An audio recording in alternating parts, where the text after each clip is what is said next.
Tanuki ballsack. What up, y'all? It's your boy Pink, and today we are doing the final vlog of 2025, the Burnout Syndrome's concert vlog. This took place at LPR, also known as Le Poisson Rouge. I think that's how it's pronounced. But we were celebrating Victor's birthday, and he's a fan of Burnout Syndrome. And I was like, fuck it. I don't know too much about this. I just know Good Morning World because I watched Dr. Stone. And surprisingly, one of the songs that they did for an anime called Those Snow White Notes, or the Japanese name Machiro no Oto, which surprisingly is the first song that they performed, which is called Blizzard, from the Blizzard Kinsekai 2021 EP that has both songs with instrumentals. It was on the 2021 Tokyo album with a Smoke Silver version. There was a remix by Outreach in 2021 through Sacred Beats. It appears on the World Is Mine album from 2023, and there is a live version from 2024 called This Is Burnout Syndrome's Live in Japan, where they played at Namba Hatch in 2020. We're gonna be referring to these albums a lot, but with Blizzard, it has an epic start with just vocals. I love the shamisen that's being used in this song, and what I believe is the Japanese flute, also known as the shakuhachi, that's being used in this song. The chants and shouts, I believe the word for it is kakegoe. The song has some really fun production, very busy bass guitar, as well as some very fun electric guitars. There are fun flutes throughout the song, and the song has very fun to learn melodies so that you can sing along to them. There were some parts in the song that have some spoken word, but there's a sick guitar solo towards the end. Really recommend this song. When it comes to the Smoke Silver version though, it's supposed to be a reimagining of the song, but to me it sounds basically the same. The only difference is the Kakago is a bit different, but that's really it to me. However, the Outreach remix immediately starts with the first verse with some pianos and cinematic drums. The hook gets a really pretty choir and then goes into the build-up. It has a trap drop that goes really hard, especially with the Kakago in the song. I love the synth that's being used in the drop too. It's like a flute that's mixed with a synth kind of, and the stutters to me feel a little silly in the production, but I know it's meant to help last until the next section of the song. The second drop feels more grand with more things added to it, like a tonal snare in the choir as well as an arpeggio that's really quiet in the background. But that brings us to Hikari Are, originally a single in 2016, appears on the 2016 Lemon album, on the 2020 Phoenix EP as a Moonlight version. It appears on the 2020 Burnout Syndrome's album, the World Is Mine 2023 album, and the 2024 live album. This was used as the season 3 opening for Haikyuu. I've never watched it, but I heard the show was good. This song also starts with just vocals until we get some guitar chugs. I love that the bass is in the higher octave so you can actually hear it more. The way that Hikari Are is sang out in the song is so much fun. The vocals are very dynamic, especially with the vocal flips. There's a guitar solo after the second hook and it's really good. The hook is really infectious. I love it. It has some simple production with just guitars, bass, and drums, but it feels so full. I love the way that it's mixed. There's some double time on the final hook, which really builds up the energy. Meanwhile, the Moonlight version starts with what I think is maybe a mandolin, then leads into an acoustic guitar. This is a more slowed down version of the original song. The hook sounds really pretty in this version. There's some gang vocals in the background that are a really nice touch. There's a cajon that comes in with more gang vocals after the second hook, really adds to it, and it's a really pretty rendition of the song. I really recommend listening to it. Count how many times I said really in that statement. Following that is Babel from the 2024 Origami album. This is more synth based, which took me by surprise since this is a rock band, but it has some tight production with some synths and trappy drums. The synths and pads come in during the pre-chorus, while the live drums build up the energy in the song. There's some cute quiet guitars on the hook, and it has a really nice vibe. I think this would be perfect for a studying playlist, and it's not one of my favorite songs on the set, but it's not a bad song at all. I just prefer the more fun, upbeat rock songs. You better wake up, cause it's time. Just put the fucking autoclip. Ohayo, ohayo, sekai, good morning, wow. Ciao, ciao.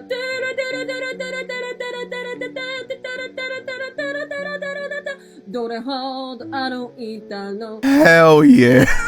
We have Good Morning World, originally a single in 2019, appears on the 2020 Burnout Syndrome's album, 2021 Tokyo album. There's a Good Morning New World version that's a single from 2022. It appears with both versions on the 2023 album The World Is Mine, the live 2024 album, and recently both versions are on the Rocket EP that came out earlier this year. This was used as the first opening in Dr. Stone, and I remember it being really fun to sing and learn, and I believe this was my introduction to the band actually. The drums go crazy, but the hook is so much fun to sing along to. I love the added guitars in the second hook. The production is very clean on this song, but it's simple. There's some guitars, bass, and drums with some simple synths sprinkled throughout, and there's a guitar solo that I don't think I've heard until I listened to the full version, but it was really dope. A lot of these songs go by fast, even though they're like 4 minutes, but very dope song. Go listen to it. Meanwhile, the Good Morning New World version of the song has the same intro with the starting vocals, but to me it sounds like there may be a vocoder layer underneath them. It's more epic sounding with the drums that feel more cinematic cinematic and strike heavy, as well as the strings. To me, this version feels like what Dr. Stone is, an adventure around the world. I love how grand the production feels, especially with the chimes after the second hook. The post-chorus is really pretty with the orchestral part. It's a really nice rendition of the song. Following that is Mount Wakakusa Star Mine from the 2018 Kujaku album, as well as the World Is Mine album. This song is hella fun, especially with the audience participation. There's some simple drums and I love the bass in this song. It shifts from octaves and sounds really dope. The guitars add to the very fun vibe that the song had, and the kakego in this song are really cool. It sounds like they put a phaser on the vocals and the bass, which is really interesting. And I love the Japanese flute, the shakuhachi, that's in the second hook. It's a nice way to put variation in the song. I love the syncopation at the end of the phrase in the hook. The energy in the song calms down for the verses but comes back up on the hook, which I really like. And there's extra vocals on the final hook that mix in with the flute, which was really dope. And the song definitely brings up the energy in the room. After that is Kunoichi, originally a single from 2023 featuring Asuka, and also appears on the 2024 Origami album. I think this uses a mandolin or what could be a koto, but it has a more clubby feel, surprisingly. I love the different basses that's used at the same time. It's a really interesting production. Even though for the live version we didn't have Asuka, the song is still really fun. It really amps up the energy in the room with the hook, and the way both of the vocals mix in the hook is really nice. And then there's a rap beat switch, which is really cool in the second verse, and then goes right back into that clubby vibe. It's a really nice song to change the vibe. Up next is I Don't Wanna Die in Paradise, a single from 2022 that featured Flow and is also on the World Is Mine album. There's a kind of vocoder, if not a lot of vocal stacks in the intro, and it's like a rock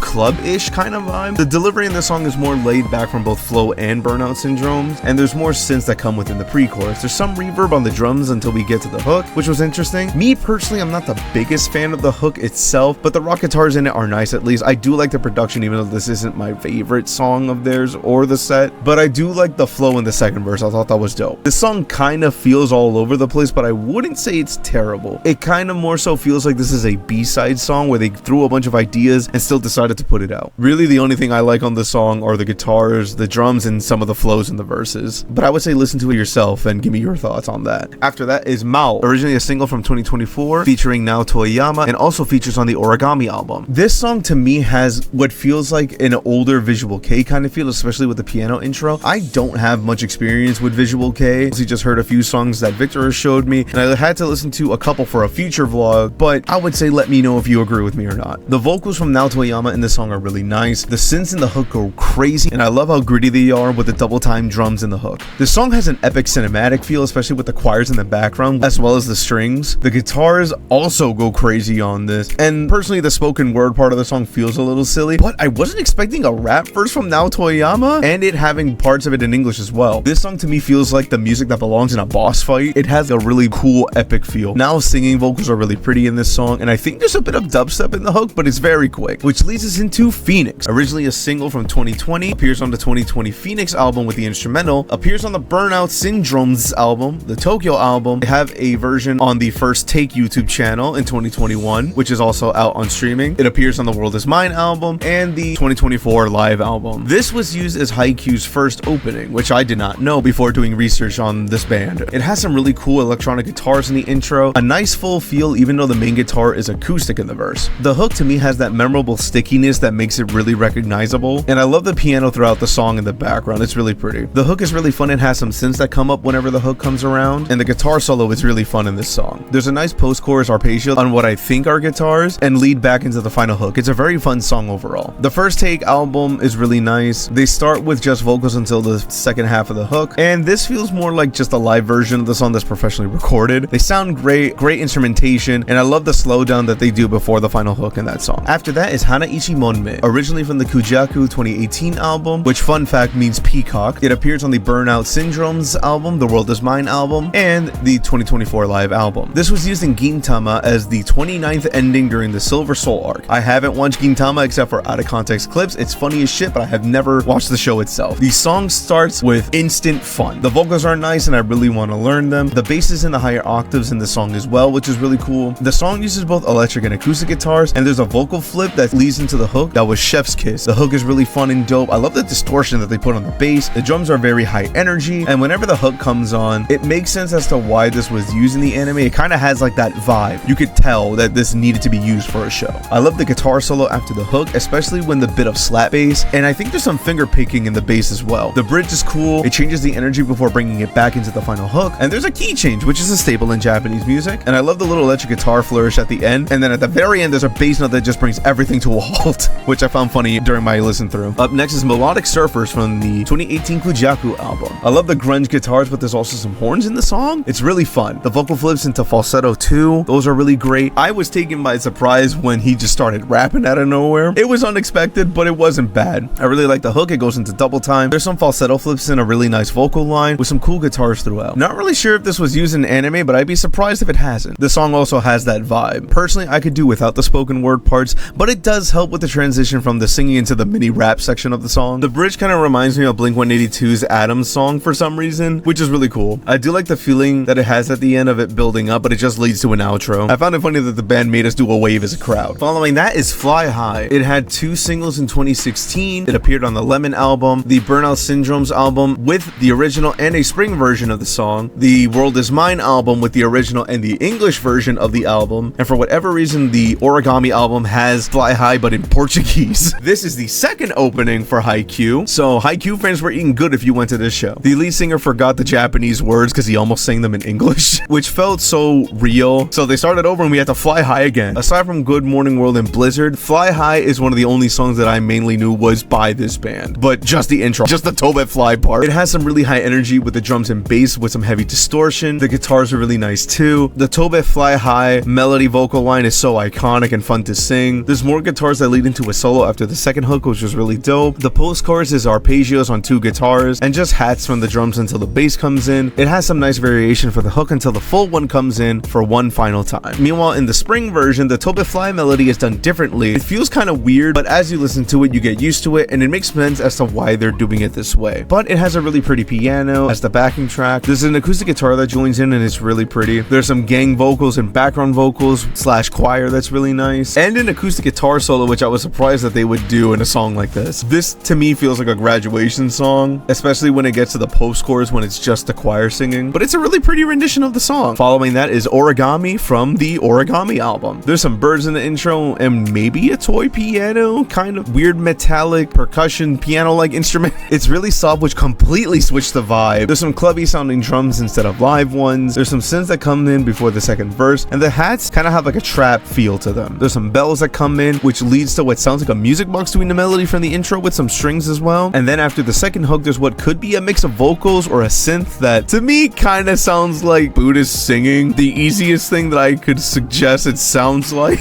is that one synth that's notorious for being bad, which is the Dalai Lama. Just look up any YouTube video of people using it and you'll probably understand what I mean. And that's not to say that it sounds bad, I just got reminded of that. But the final hook builds on that synth from the beginning and it's really cool. We then finally get the band intro. On bass we have Taiyu Ishikawa, on drums we have Takuya Hirose, and on guitar / synths we have Kazumi Kumagai. And they all do vocals. Then they leave for a few seconds. And it's not common for Japanese bands to do encores, but with the crowd chanting Enkoru, they came out with Fly High again, but in English, which appears on the World Is Mine album. And ooh, maybe I can finally learn the song. I don't care if they have heavy accents when they sing in English. It's always nice to see Japanese bands try to make their music more accessible for non-Japanese fans. I mean, they even made a Portuguese version of the song, so why not? It reminds me how Yoasobi does that a lot, and I appreciate any band that does the same. It was really fun to sing it again in English. And then finally, we have Gekocho, which is a single from 2025. There's some Spanish guitar, which threw me off, but it's really dope sounding. We get a synth that adds on to the melody before some drums come in. There's an acoustic guitar in the pre-chorus and has a really dope vibe. There's some fun energy. I love the slap bass in the song, and there's another synth that comes in during the hook. The drums keep up the fun energy. The hook has some really nice vocal flips, and I do like how this blends both of their rock and non-rock synthy clubby styles, and it's not overbearing in either way. And it's a nice way to end the show. Being that this is one of our more early shows, we were hungry, so we went to a spot I've been wanting to take Vic for a long time, which was Kenka. It's kind of an isekai. I saw a Japanese band, why not indulge in some Japanese food, especially since I convinced Vic since they were $1.50 beers. And after that, we made our way back to Journal Square and then went our separate ways. And that's gonna be it for the Burnout Syndromes vlog. I hope you guys enjoyed the vlog. Let me know if you've seen Burnout Syndromes live or if you like the band in general. Let me know your thoughts. I'm excited because we're finally going to start the vlogs from this year. I've been lazy when it comes to doing these main vlogs, but we're finally getting through them. So I hope y'all are excited as I am because we had some fun shows this year. And with that, I have been Pink and I will see y'all